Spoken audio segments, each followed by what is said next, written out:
इस सेमेस्टर में दो सब्जेक्ट जो मैं आपको पढ़ा रही हूँ, IECD and IMEE। First is IECD industrial electronics and control of drives. Industrial electronics it means industries में जो अब हम पावर इलेक्ट्रॉनिक डिवाइसेस यूज़ कर रहे हैं, कॉस्ट कम है पावर इलेक्ट्रॉनिक डिवाइसेस की, इजी टू यूज़ है, लेस मेंटेनेंस है, और वर्क प्लेस भी जो है ज़्यादा ये डिमांड नहीं करती हैं। तो इसलिए इंडस्ट्रीज में अब हम क्या कर रहे हैं, पावर इलेक्ट्रॉनिक डिवाइसेस को यूज़ कर रहे हैं। पावर इलेक्ट्रॉनिक डिवाइसेस में जैसे थायरिस्टर्स, आपके डायोड्स, ट्रांजिस्टर, ये सब आएगा। And control of drives, AC और NDC बोर्ड ड्राइव्स को कंट्रोल करने के लिए हम पावर इलेक्ट्रॉनिक डिवाइसेस को यूज़ करेंगे।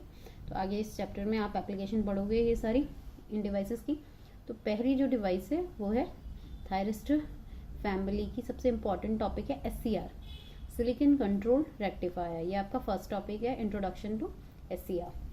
सिलिकॉन कंट्रोल रेक्टिफायर नाम जैसे दिया हुआ है इसका, सिलिकॉन मतलब यहाँ पे जो सेमीकंडक्टर यूज हो रहा है वो क्या है, silicon. And then controlled rectifier, controlled rectifier जो है आपका कंट्रोल मतलब किसे कंट्रोल कर रहे हैं, यहाँ पे ये जो डिवाइस है इधर करंट कंट्रोलिंग डिवाइस होंगी या वोल्टेज कंट्रोलिंग डिवाइस होंगी। तो ये जो सिलिकॉन कंट्रोल रेक्टिफायर है थायरिस्टर, ये करंट कंट्रोलिंग डिवाइस है, रेक्टिफायर AC को DC में कन्वर्ट करने के लिए। तो this is silicon control rectifier means. आगे इसकी जो प्रॉपर्टी है मेन, पहली मैं आपको बोल चुकी हूँ कि ये डिवाइस क्या है, current controlling device. And second is this is unidirectional. ये जैसे यूनिडायरेक्शनल मीन्स इसमें जो करंट का फ्लो होगा वो एक ही डायरेक्शन में होगा। ये इसका सिंबल है SCR का। यहाँ पे 3 टर्मिनल है, एनोड, कैथोड एंड गेट। तो जो करंट का फ्लो होगा वो पॉजिटिव एनोड से नेगेटिव कैथोड की तरफ ही करंट फ्लो होगा, कैथोड से एनोड की तरफ करंट फ्लो नहीं होगा कभी भी। एक और चीज़, यहाँ पे जो गेट है वो कंट्रोलिंग एलिमेंट है मेन इस थायरिस्टर का। इट मीन्स थायरिस्टर तभी टर्न ऑन या टर्न ऑफ होगा जब गेट पे वोल्टेज पॉजिटिव वोल्टेज होगी या फिर नहीं होगी। तो अगर आप गेट पे पॉजिटिव वोल्टेज अप्लाई करते हो तो उस केस में फिर एनोड से कैथोड की तरफ करंट फ्लो होगा, अदरवाइज करंट फ्लो नहीं होगा। ठीक है, तो यहाँ पे जो गेट है वो मेन ट्रिगरिंग एलिमेंट है, ट्रिगर मतलब टर्न ऑन करना है SCR को।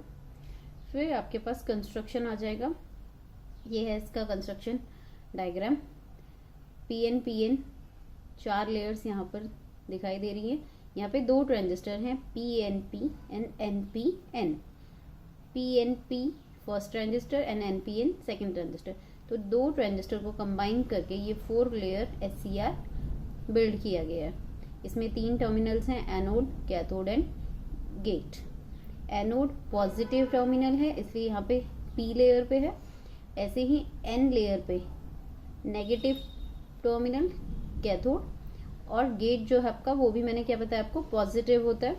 तो ये भी क्या होगा, इनर P लेयर पे ये गेट टर्मिनल। जो आपकी आउटर लेयर्स हैं P की और N की, ये हाईली डोप्ड होंगी, और जो आपकी इनर लेयर है NNP की, ये लाइटली डोप्ड होंगी।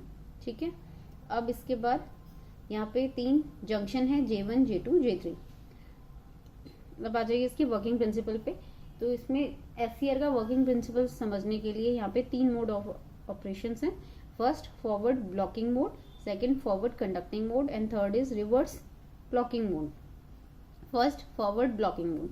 फॉरवर्ड ब्लॉकिंग फर्स्ट मोड कब होगा, जब आपने एनोड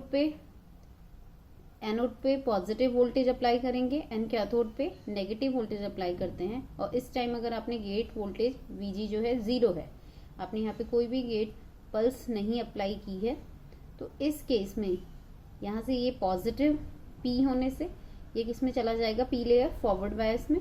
ऐसे ही यहाँ से N नेगेटिव N लेयर में जाने से ये भी किस में चली जाएगी, फॉरवर्ड बायस में। जब P पॉजिटिव से कनेक्ट होगा, N नेगेटिव से कनेक्ट है, तो ये किस में है, दोनों फॉरवर्ड बायस में। ठीक है, हाउ इज दिस पॉसिबल। मैं बात किसी लेयर के लिए नहीं कह रहे हैं, जंक्शंस के लिए कह रहे हैं। जैसे J1 जंक्शन है, तो J1 जंक्शन अगर इस एनोड के रिस्पेक्ट में ये P लेयर फर्स्ट इसकी बात कर रहे हैं, जंक्शन 1 PN लेयर। तो यहाँ पे जो P लेयर है वो एनोड से कनेक्ट है, और एनोड पॉजिटिव टर्मिनल से कनेक्ट है। तो तो यहाँ पे पी लेयर क्या है, पॉजिटिव, इसके रिस्पेक्ट में ये एन लेयर क्या होगी, नेगेटिव। तो इस तरीके से जंक्शन 1 फॉरवर्ड बायस। ऐसे ही जंक्शन 3 एन किससे कनेक्ट है, नेगेटिव लेयर से। इट मीन्स ये पी लेयर इसके रिस्पेक्ट में किससे कनेक्ट है, पॉजिटिव से। तो पी पॉजिटिव, एन नेगेटिव, ये भी फॉरवर्ड बायस। बीच का जो टर्मिनल है J2, ये किस में चला जाएगा, रिवर्स में, बिकॉज यहाँ से पॉजिटिव सप्लाई है और यहाँ से नेगेटिव सप्लाई। तो जब हमने पॉजिटिव अप्लाई किया है एनोड पे, नेगेटिव अप्लाई किया है कैथोड पे, उस टाइम पर junction 1 and junction 3 forward bias होंगे और junction 2 reverse bias. Reverse bias होने से यहाँ पे J2 की लेयर पे इस एरिया में क्या हो जाएगा, डिप्लीशन लेयर। डिप्लीशन लेयर पढ़ चुके होंगे पहले भी ट्रांजिस्टर में, आपने फिजिक्स पढ़ी हुई है सबने। तो डिप्लीशन लेयर यहाँ पे क्या हो जाएगी, बन जाएगी। डिप्लीशन लेयर बनने से जो इलेक्ट्रॉन्स आपके मूव करेंगे P2 एनोड टू कैथोड, जो करंट फ्लो हो रही है, इट मीन्स जो इलेक्ट्रॉन्स, करंट फ्लो क्यों होगा, बिकॉज करंट जो आपके इलेक्ट्रॉन्स हैं वो क्या होंगे, मूव करेंगे P2N N2P, ठीक है। तो आपकी जो जंक्शन J2 है वहाँ पे डिप्लीशन लेयर है, इसलिए जो करंट होगी वो बहुत ही कम, जिसे कहते हैं लीकेज करंट फ्लो होगी फ्रॉम एनोड टू कैथोड। जो करंट फ्लो होगी SCR में, बट क्या होगी, लीकेज करंट फ्लो होगी, बिकॉज जंक्शन J2 क्या है, रिवर्स बायस में। तो ये इस टाइम पे जो आपकी लीकेज करंट है वो फ्लो हो रही है। तो इस मोड को हम क्या कह रहे हैं, forward blocking mode, because SCR conducting state में नहीं है, SCR टर्न ऑन नहीं हुआ है, बिकॉज जो करंट है वो बहुत ही स्मॉल अमाउंट की करंट है, जिसको हम लीकेज करंट कहते हैं, जो एनोड से कैथोड के बीच फ्लो हो रही है। तो आपने सप्लाई तो दी है पॉजिटिव सप्लाई एनोड को और नेगेटिव सप्लाई कैथोड को, बट बिकॉज हमने यहाँ पे गेट वोल्टेज अप्लाई नहीं किया है, इस वजह से यहाँ पे सिर्फ एक लीकेज करंट ही सर्किट में फ्लो होगी P2N, आउटर पी लेयर से N लेयर तक, और यहाँ पे जंक्शन J2 क्या है, रिवर्स में। तो ये हो गया आपका फर्स्ट फॉरवर्ड ब्लॉकिंग मोड। और इसकी जो करंट होगी, VI कैरेक्टरिस्टिक्स में आप देख सकते हैं नीचे, ये VI कैरेक्टरिस्टिक ड्रॉ करी है। यहाँ पे जो करंट है वो कौन सी है, एनोड करंट, और यहाँ पे वोल्टेज जो आपका है फॉरवर्ड वोल्टेज, और इधर क्या होगा, इस तरफ होगा आपका रिवर्स वोल्टेज और यहाँ फॉरवर्ड वोल्टेज। तो वोल्टेज और एनोड करंट के बीच में ये जो VI कैरेक्टरिस्टिक ड्रॉ की है, इसमें आप देख सकते हैं कि ये एक small amount of current flow हो रहा है। जैसे जैसे वोल्टेज बढ़ रही है, ये वोल्टेज आपकी इंक्रीज होती जा रही है, नहीं सॉरी, ये वोल्टेज हमने अप्लाई की हुई है यहाँ पे, पहले 0 थी इनिशियली वोल्टेज, तो आपकी करंट भी क्या थी, 0। फिर आपने वोल्टेज, कुछ अमाउंट की वोल्टेज यहाँ पे क्या है, कुछ अमाउंट की हमने ये सप्लाई वोल्टेज यहाँ पे दी है। तो इसके बाद क्या हो रहा है, ये दोनों junction J1 and J3 forward bias में और J2 रिवर्स में आने से एक करंट फ्लो हो रही है सर्किट में, जो क्या है, लीकेज करंट। तो ये स्मॉल अमाउंट ऑफ करंट क्या हो रहा है इस टाइम पे, फ्लो हो रही है, और ये क्या है आपकी फॉरवर्ड ब्लॉकिंग मोड, इसको क्या कहेंगे, फॉरवर्ड ब्लॉकिंग मोड। इसके बाद नेक्स्ट है forward conducting mode. Forward conducting mode में हम अब जो यहाँ पे गेट वोल्टेज है आपका, यहाँ पे क्या देंगे, पॉजिटिव सप्लाई। गेट पे पॉजिटिव देने से अब ये वाला जंक्शन J2 जो है वो किस में चला जाएगा, ये P पॉजिटिव हो जाएगा अब, तो इसके रिस्पेक्ट में N क्या होगी, नेगेटिव लेयर।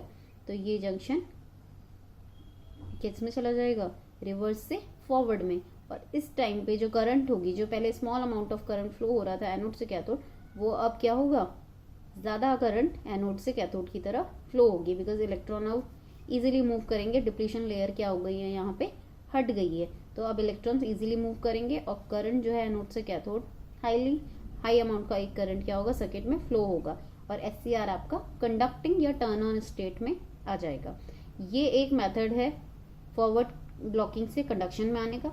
दूसरा मेथड क्या है, अगर आप गेट भी नहीं अप्लाई कर रहे हो, गेट वोल्टेज, तो यहाँ पे ये जो आपने सप्लाई वोल्टेज दी है इनिशियली, फॉरवर्ड वोल्टेज जो हमने अप्लाई की है, यहाँ पे जो फॉरवर्ड वोल्टेज अप्लाई की थी, अगर आप इसकी वैल्यू को बढ़ाते हैं तो एक वैल्यू जिसे कहते हैं break over voltage, VBR, forward break over कहेंगे, फॉरवर्ड ब्रेक ओवर वोल्टेज, ठीक है, या VFB या VFBR। तो फॉरवर्ड ब्रेक ओवर वोल्टेज जो आपका है वो कौन सी लिमिट है, जब हमने फॉरवर्ड वोल्टेज ये जो आपने इनिशियली अप्लाई किया था इस वोल्टेज को अगर आप बढ़ाते जाओगे तो एक लिमिट आने पर, वो लिमिट है आपकी VFBR, उस लिमिट को अगर ये वोल्टेज क्रॉस कर जाएगा तो आपका ऑटोमेटिकली SCR किस में चला जाएगा, टर्न ऑन स्टेट में। क्यों? बिकॉज उस समय पे ये डिप्लेशन लेयर क्या हो जाएगी, इस वोल्टेज के बढ़ने से डिस्ट्रॉय हो जाएगी। ठीक है, और डिप्लेशन लेयर हटने से जो आपके इलेक्ट्रॉन से इजीली मूव करेंगे सर्किट में और करंट फ्लो एनोड से कैथोड की तरफ होगा। तो ये है आपके दो मेथड फॉरवर्ड ब्लॉकिंग से कंडक्टिंग स्टेट में आने के। तो यहाँ पे जो ये यहाँ पे भी हम शो कर सकते हैं इसके लिमिट कि इस पॉइंट पे जो वोल्टेज होगा, बिकॉज यहाँ इस पॉइंट से क्या हो गया, फॉरवर्ड ब्लॉकिंग से कंडक्टिंग स्टेट में चला गया है आपका करंट, क्या हो रही है, ज़्यादा फ्लो हो रही है सर्किट में, कंडक्टिंग स्टेट में चला गया है SCR। तो ये जो वोल्टेज होगी ये क्या होगी यहाँ पे, फॉरवर्ड ब्रेक ओवर वोल्टेज। ठीक है, अब यहाँ पे दो पॉइंट मैंने मेंशन किए हैं, IL and IH, latching current and holding current. क्या होती है ये दो चीज़, करंट की वो वैल्यू जहाँ से फॉरवर्ड ब्लॉकिंग मोड से SCR फॉरवर्ड कंडक्टिंग स्टेट में चला जाएगा, मतलब SCR ऑफ स्टेट से ऑन स्टेट में चला जाएगा, उस करंट को क्या बोलेंगे हम, लैचिंग करंट। अब जब SCR एक बार ऑन स्टेट में चला गया है, गेट वोल्टेज अप्लाई, सपोज हमने पहले मेथड से टर्न ऑन किया है, SCR पॉजिटिव देने से गेट हमने अप्लाई किया है पॉजिटिव वोल्टेज, तो SCR आपका जो P बीच का J2 लेयर है उसमें डिप्लीशन लेयर हट गई है, ये फॉरवर्ड बायस में चला गया और करंट फ्लो हो रही है सर्किट में। तो इस टाइम पे जब हमने गेट वोल्टेज पॉजिटिव दे दिया है सर्किट में, एक SCR क्या है आपका टर्न ऑन स्टेट में चला गया है, तो उस टाइम पे अब गेट वोल्टेज आप हटा सकते हो। ऐसा नहीं है कि गेट वोल्टेज हम हटाएंगे तो SCR वापस ऑफ स्टेट में चला जाएगा, SCR ऑन स्टेट में ही रहेगा, आप गेट वोल्टेज को हटा सकते हो। तो अब ये गेट करंट को हम क्या कर सकते हैं, मिनिमम कर सकते हैं। तो जब हम गेट करंट को मिनिमम करेंगे, इसको हटाएंगे तो गेट करंट मिनिमम होगी, तो वो मिनिमम गेट करंट क्या होगी, होल्डिंग करंट, और इसे कहते हैं होल्डिंग करंट, और ये है आपकी लैचिंग करंट। लैचिंग करंट क्या है, फिर से बता देती हूँ मैं, लैचिंग करंट जब हमारा जो SCR है वो टर्न ऑफ स्टेट से टर्न ऑन स्टेट में चला गया है, या फॉरवर्ड ब्लॉकिंग मोड से फॉरवर्ड कंडक्टिंग मोड में चला गया। वैसे ही होल्डिंग करंट जब आपका SCR ऑलरेडी कंडक्टिंग स्टेट में है तो हम उस समय पे गेट करंट को क्या कर देते हैं, डिक्रीज कर देते हैं, या हम गेट पल्स जो गेट पे वोल्टेज दिया है उसको हटा सकते हैं।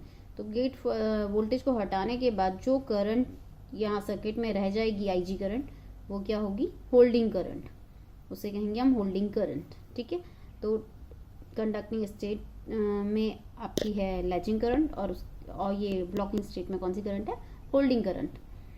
ठीक है, अब इसके बाद लास्ट है रिवर्स ब्लॉकिंग मोड।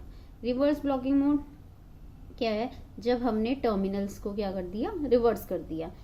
यहाँ ये नेगेटिव हो गया और ये पॉजिटिव, एनोड को क्या जा रहा है, नेगेटिव, और कैथोड को पॉजिटिव। अब इस केस में भी एनोड नेगेटिव गया और यहाँ पे कैथोड पॉजिटिव हो। अब रिवर्स ब्लॉकिंग मोड में क्या कर रहे हैं हम, कैथोड को पॉजिटिव दे रहे हैं विद रिस्पेक्ट टू एनोड। ठीक है, अब इस टाइम पे जब हमने कैथोड को पॉजिटिव दिया विद रिस्पेक्ट टू एनोड, अभी दोबारा से यहाँ पे गेट पे हमने कोई वोल्टेज अप्लाई नहीं की हुई है। ठीक है, तो अब क्या होगा, ये वाला जंक्शन J3 एंड J1 कौन से स्टेट में चले जाएंगे, रिवर्स में, बिकॉज यहाँ पे जंक्शन J1 की P लेयर को क्या मिलेगा, अब नेगेटिव, और N को पॉजिटिव। ऐसे ही जंक्शन J3 की N लेयर को क्या मिल रहा है, पॉजिटिव, और इसके रिस्पेक्ट में P को नेगेटिव। तो J1 एंड J3 अब क्या है, रिवर्स बायस में। सिर्फ J2 जो है वो क्या होगा, फॉरवर्ड बायस, बिकॉज यहाँ P पॉजिटिव और N नेगेटिव हो जाएगा। तो ये J2 फॉरवर्ड बायस है। तो सिर्फ करंट फ्लो जो हो रहा है वो अब सर्किट में किसकी वजह से हो रहा है, सिर्फ इस इनर लेयर की वजह से।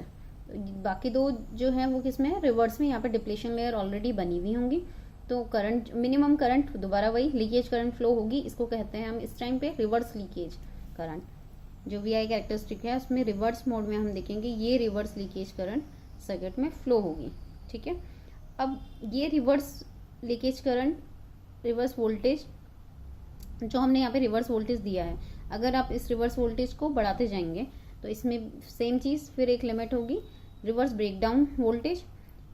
जैसे ही ये applied voltage reverse breakdown voltage से ज़्यादा हो जाएगा, आपकी रिवर्स जो करंट होगी, जो करंट रिवर्स में है, वो जो मिनिमम लीकेज करंट फ्लो हो रही है वो क्या हो जाएगी, बढ़ जाएगी। कैसे बढ़ जाएगी सर्किट में, बिकॉज जंक्शन J1 और J3 जो कि रिवर्स में है, वहाँ पे क्या हो जाएगा, एवलांच ब्रेकडाउन। एवलांच ब्रेकडाउन दोनों लेयर्स पे हो जाएगा, डिप्लेशन लेयर खत्म हो जाएगी और मैक्सिमम जो आपके इलेक्ट्रॉन्स होंगे वो सर्किट में फ्लो करने लग जाएंगे, जिसकी वजह से करंट भी फ्लो करने लगेगी।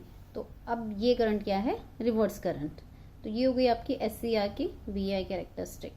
ठीक है, application rectification, regulation of power and inversion. Rectification already हम बता दिया मैंने तुम्हें, AC से DC में कन्वर्ट करने का। रेगुलेशन ऑफ पावर, वोल्टेज को घटा के और बढ़ा के हम रेगुलेट करेंगे पावर को। And inversion again DC to AC। तो ये एप्लीकेशन हम आगे बढ़ेंगे अभी फर्दर डिटेल में।